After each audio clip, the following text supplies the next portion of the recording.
శిరోకారీ విమర్శశ్చ సర్వలక్షణలక్షితః అక్షశ్చ రథయోగీ చ సర్వయోగీ మహాబలః.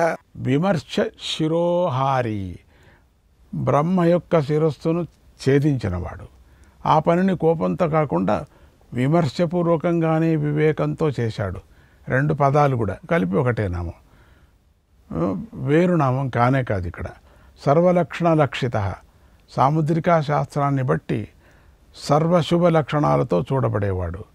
అక్షో రథయోగి, రథంతో సంబద్ధమైన అక్షర స్వరూపుడు. సర్వయోగి, సర్వాన్ని సృష్టించువాడు. విభుడు, సర్వవ్యాపకుడు. మహాబల, గొప్ప బలం కలవాడు. వాయువుకు మహాబలుడని పేరు ఉంది.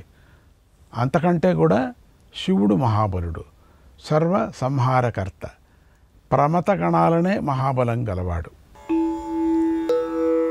సమామ్నాయో సమామ్నాయః తీర్థదేవో మహారథః నిర్జీవో జీవనో మంత్ర శుభాక్షో బహుకర్కశః.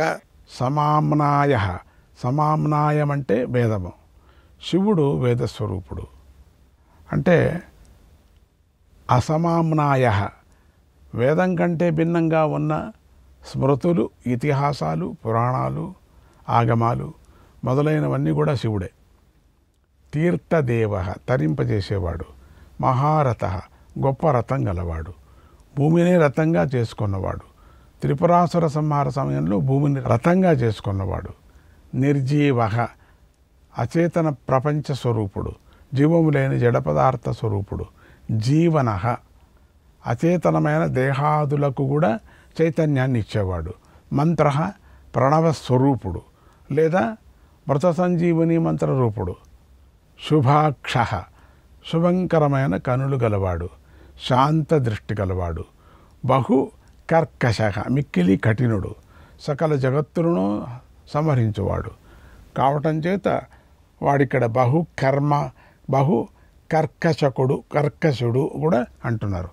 కర్కశకుడు. రత్న ప్రభూతో రత్నాంగః మహార్ణవనిపానవిత్ మూలం విశాలో హ్యమృతః వ్యక్తావ్యక్తస్తపోనిధిః. రత్న ప్రభూతః, ఉత్తమమైన రత్నాలు, ఉత్తమ వస్తువులు గలవాడు. రత్నాంగః, రత్నమయములైనటువంటి అవయాలు గలవాడు. మహార్ణవ నిపానవిత్ అంటే నూతికి వెలుపల పశువులు నీరు త్రాగటానికి కట్టిన తొట్టెలను నిపానములు అంటారు. శివుడు అలా మహాసముద్రాలను కూడా తొట్టెల్లాగా చేసి ఎండగొట్టే సమర్థుడు. సంసార సాగరాన్ని శోషించేటట్టు చేసేవాడు. మూలం, సంసారం అనే వృక్షానికి మూలమైనవాడు. సర్వ జగత్తుకు మూలమైనవాడు. ప్రధాన రూపుడు. విశాల, లోకమంతటా విస్తరించువాడు. శోభాయమానుడు. అమృత, సుధాస్వరూపుడు. ముక్తిస్వరూపుడు. మృతుడు కానివాడు, అమృతుడు. మృత్యుంజయుడు. వ్యక్తావ్యక్త, వ్యక్తమంటే కార్యం, అవ్యక్తమంటే అకారణం. అంటే కార్యకారణ రూపుడు శివుడు. సాకార నిరాకార స్వరూపుడు. తపోనిధి, తపస్సునకు నిధి అయినవాడు. మహాముని. ఆరోహణోధిరోహశ్చ శీలధారీ మహాయశాః సేనాకల్పో మహాకల్పః యోగో యుగకరో హరిః. ఆరోహణ, పరమపదాన్ని అందించు స్వభావం కలవాడు. అధిరోహ, అధిరోహించినవాడు. భక్తులు అధిరోహింపదగిన స్థానమైనవాడు. శీలధారి, సుశీలాన్ని ధరించేవాడు. చక్కని శీల సంపన్నుడు. సదాచారం కలవాడు. మహాయశాః, గొప్ప కీర్తి గలవాడు. సేనాకల్ప, సేనకు అలంకారమైనవాడు. పరాక్రమం స్వరూపుడు. మహాకల్ప, దివ్యాలైన భూషణాలు గలవాడు. యోగ, చిత్తవృత్తి నిరోధ స్వరూపుడు. జ్ఞానేంద్రియాలను మనస్సును బంధించి జీవేశ్వరుల అభేదాన్ని భావించటమే యోగం అంటారు. యోగ స్వరూపుడు శివుడు. యుగకర, కల్పాదులైనటువంటి యుగాలు చేతి అందు కలవాడు. కల్పాదులను ఇచ్చేవాడు. సృష్టికర్త, యుగకర్త.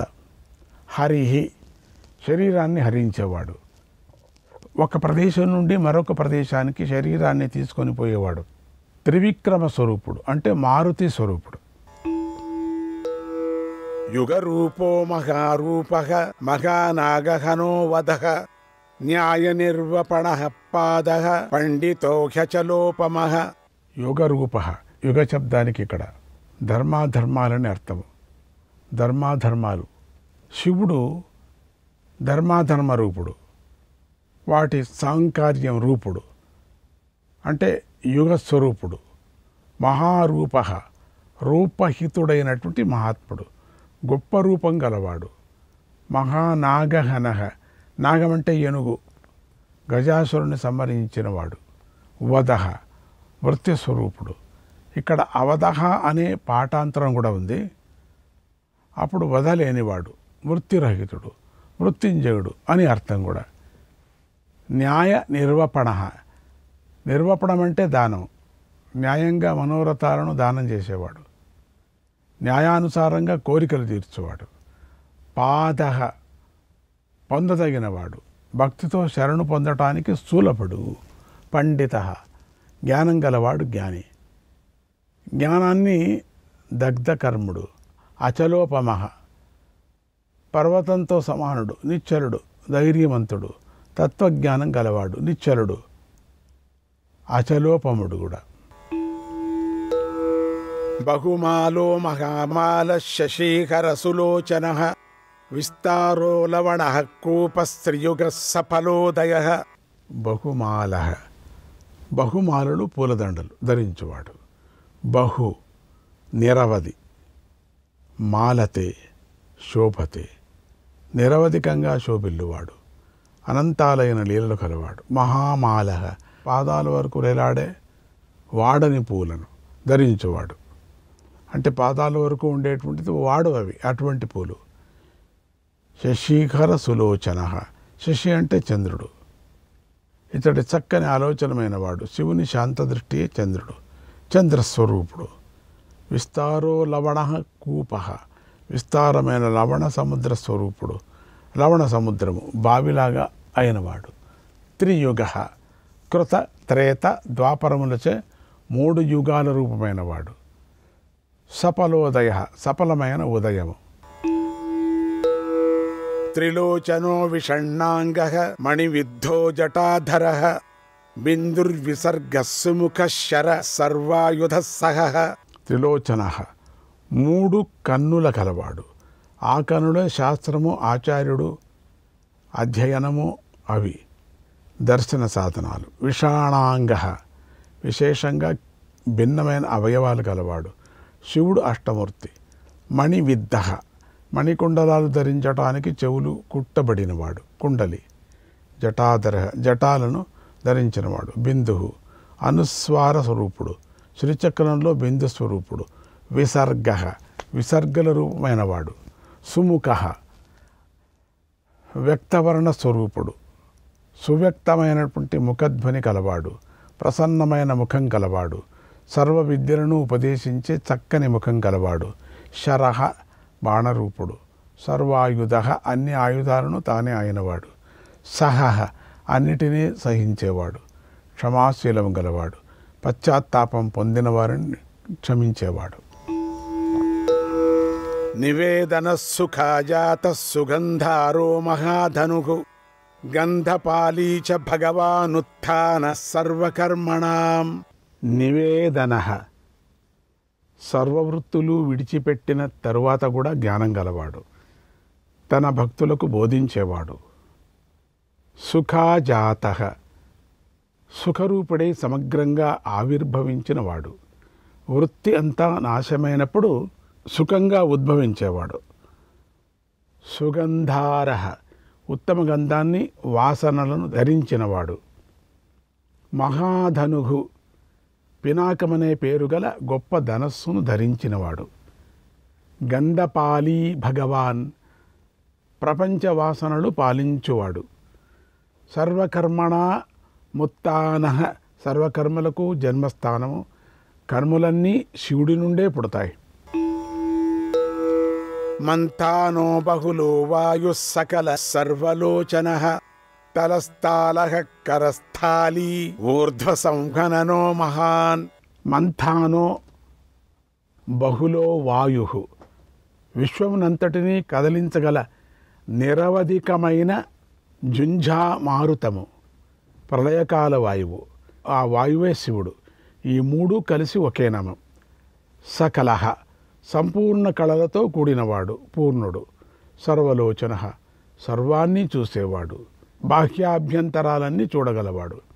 సర్వద్రష్ట, తలహ, తలమంటే అరచేయి, అరచేతి నుండి ఉద్భవించిన తాళమనే వాద్య విశేషం గలవాడు, తాళం.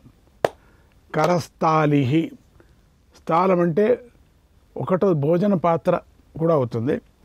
కరములంటే చేతులు, చేతులే భోజన పాత్రగా కలవాడు అంటే కరపాత్ర. స్వామిని కరపాత్ర అని కూడా అంటున్నాం. ఊర్ధ సంహనన, సంహననం అంటే శరీరము, ఎత్తైన శరీరం గలవాడు, అనగా దృఢమైన శ్రేష్టమైన శరీరం గలవాడు, అందరినీ మించిన బలం గలవాడు, మహాన్, మహాత్ముడు. దీని ముందు నామం శరీరాన్ని గురించి చెప్పింది, ఇది అంతరంగాన్ని గురించి కూడా చెప్పింది. అంతరంగ దృష్టితో చూస్తే చాలా ఉన్నతుడు. ఛత్రం సుఛత్రో విఖ్యాతో లోక సర్వాశ్రయ క్రమః, ముండో విరూపో వికృతో దండీ కుండీ వికుర్వణః. ఛత్రం, గొడుగు వంటివాడు, పాపమనే తాపం తగలకుండా గొడుగులాగా కాపాడేవాడు. సుఛత్ర, ఉత్తమమైన ఛత్రస్వరూపుడు. విఖ్యాతో లోక, బ్రహ్మాండమంతటిలో ప్రసిద్ధమైన ప్రకాశం కలవాడు. సర్వాశ్రయ క్రమ, సర్వానికి ఆధారభూతమైన పాద విక్షేపం కలవాడు. త్రివిక్రమ రూపుడై మూడు లోకాలను పాదాలతో ఆక్రమించాడు కూడా. ముండర, ముండరం చేసుకున్నవాడు. యతీశ్వర రూపుడు. విరూప, వికట రూపుడు. ముండిత శిరస్కుడు కనుకనే విరూపుడు. వికృత, సర్వసృష్టిని మార్పుకు గురి చేసేవాడు, లయం చేసేవాడు. దండీ, దండాన్ని ధరించినవాడు. దండం అంటే దమము, దమము గలవాడు. కుండీ, కుండము అంటే కమండలమును ధరించినవాడు. కమండలానికి కుండి అంటారు, ధరించినవాడు. సర్వసంగ పరిత్యాగం చేసిన సన్యాసి అంటే కుండి తీసుకురండ్రా అంటే, కుండి అంటే కమండలం తీసుకురండా అని చెప్పాలి. అది వికుర్వణ, కర్మల చేత లభించని వాడు అంటే. హర్యక్షః కకుభో వజ్రీ శతజిహ్వ సహస్రపాత్, సహస్రమూర్ధా దేవేంద్ర సర్వదేవమయో గురు. హర్యాక్షః, సింహస్వరూపుడు. హరి అంటే సూర్యుడు, కన్నుగా గలవాడు. సూర్యుడు, చంద్రుడు, అగ్ని ముగ్గురు దేవతలను మూడు కనులుగా గలవాడు. కకుభః, సర్వదిక్కులను సమాహార స్వరూపుడు. వజ్రీ, వజ్రాన్ని ధరించేవాడు. శతజిహ్వి, అనేకములైన నాలుకలు గలవాడు, అనేకములైన. సహస్రపాత్, సహస్రమూర్ధ, ఈ రెండు పదాలు ఒకే నామం. అనేక పాదాలు, అనేక శిరస్సులు గలవాడు. దేవేంద్ర, అమరలకు అధిపతి. ఇంద్రుడు మరియు దేవతలకు కూడా దేవుడు, మహాదేవుడు. సర్వదేవమయ, సర్వదేవ స్వరూపుడు. గురు, జ్ఞాన విషయంలో గురుస్వరూపుడు. జ్ఞానప్రదాత, దక్షిణామూర్తి రూపుడు. మౌన వ్యాఖ్యానంతోనే శిష్యులను చిన్న సంశయాలుగా చేసేవాడు. జ్ఞాన ప్రకాశం కలిగించేవాడు.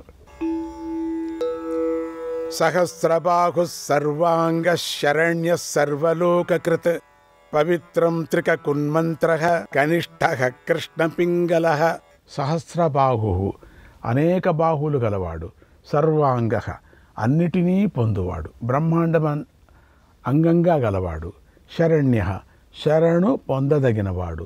సర్వలోకకృత్, సర్వలోకాలను నిర్మించినవాడు. పవిత్రం, తీర్థాతి రూపుడై పవిత్రమైనవాడు.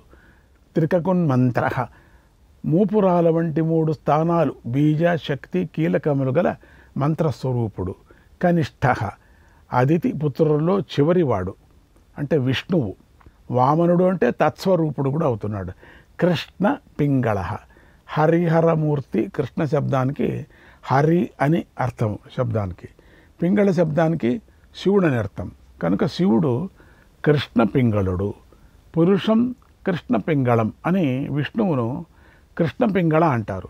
కనుక కృష్ణ పింగళ నీలలోహిత శబ్దములు సమానార్థములు కావున శివుడు హరిహర స్వరూపుడు, కృష్ణ పింగళుడు, హరిహర స్వరూపుడు. బ్రహ్మదండ వినిర్మాత శతఘ్ని పాశశక్తిమాన్ పద్మగర్భో మహాగర్భో బ్రహ్మగర్భో జలోద్భవ. బ్రహ్మదండ వినిర్మాత, బ్రహ్మదండాన్ని నిర్మించినవాడు. శతఘ్ని పాశశక్తిమాన్, శతఘ్ని పాశము శక్తి అనే ఆయుధాలు గలవాడు. పద్మగర్భ, పద్మము గర్భంగా గలవాడు, పద్మము నుండి పుట్టినవాడు, బ్రహ్మస్వరూపుడు. పద్మ శబ్దానికి ఇక్కడ హృదయ పద్మం అని భావం. హృదయం అనే పద్మం యొక్క మధ్యలో ఉపాసించదగినవాడు. మహాగర్భ, ఘనమైన అంతర అవకాశం గలవాడు. బ్రహ్మగర్భ, బ్రహ్మ శబ్దానికి ఇక్కడ వేదము అర్థము. వేదం గర్భమందు గలవాడు. జలోద్భవ, ఏ కారణమైనటువంటి జలము నుండి ఉద్భవించినవాడు. గభస్థిర్బ్రహ్మకృత్ బ్రహ్మీ బ్రహ్మవిద్ బ్రాహ్మణో గతి అనంతరూపో నైకాత్మా తిగ్మతేజ స్వయంభువ. గభస్థి, కిరణాలు గలవాడు. రశ్మిమంతుడు, సూర్యస్వరూపుడు. బ్రహ్మకృతు, వేదకర్త, వేదాలను ఆవిష్కరించినవాడు. భగవంతుడి ఉచ్ఛ్వాస నిశ్వాసాలు ఉన్నాయి కదా, అదే వేదాలు. బ్రాహ్మీ, వేదాధ్యయనం చేసేవాడు కూడా. బ్రహ్మవిత్, వేదార్థం తెలిసినవాడు. బ్రహ్మణ, బ్రహ్మనిష్ఠుడు. పరబ్రహ్మమునందు లగ్నమైన మనస్సు కలవాడు. బ్రహ్మ అనగా బ్రాహ్మణుడు, వేదాలను ప్రవచనం చేసేవాడు. గతి, బ్రహ్మనిష్ఠులకు ప్రాప్తి స్థానమైనవాడు. అనంతరూప, అనంతమైన రూపం గలవాడు, అనంతాలైన రూపాలు గలవాడు. నైకాత్మ, అనేక శరీరాలను ధరించినవాడు. స్వయం భువస్తిగ్మ తేజాహ, ఇక్కడ స్వయంభూ శబ్దానికి బ్రహ్మ అని అర్థం. బ్రహ్మ దృష్టిలో శివుడు తీక్ష్ణమైన తేజస్సు కలవాడు, దుస్సహమైన పరాక్రమం కలవాడు. బ్రహ్మదేవుడు శిరస్సును శివుడు ఛేదించాడు. ఊర్ధ్వగాత్మా పశుపతిర్వాతరంహా మనోజవ చందనీ పద్మనాలాగ్రస్సురభ్యుత్తరణో నరః. ఊర్ధ్వగాత్మ, ఉపాధులను దాటిపోయిన ఆత్మస్వరూపం గలవాడు. పశుపతి, పశువులకు జీవులకు పతి. వాతరంహ, వాయువేగం గలవాడు. మనోజవ, మనోవేగం కలవాడు. సర్వగతుడు. చందని, చందనము మొదలైన వాటితో పూయబడిన శరీరం గలవాడు. పద్మనాళాగ్రహ, పద్మనాళము అగ్రమందు గలవాడు. సురభ్యుత్తరణ, సురభిని ఊర్ధ్వపదం నుండి క్రిందికి దింపేసినవాడు. లింగోద్భవ సమయంలో అసత్యమాడినందుకు సురభి దర్పాన్ని అణచినవాడు. నరహ, నరహ, ఎవడి అంతాన్ని చూడలేమో అతడు శివుడు అని భావం. శివుడు ఆద్యాంతాలు బ్రహ్మాదులు కూడా గ్రహింపలేకపోయారు. శ్రీకృష్ణాయ పరమాత్మనే నమః.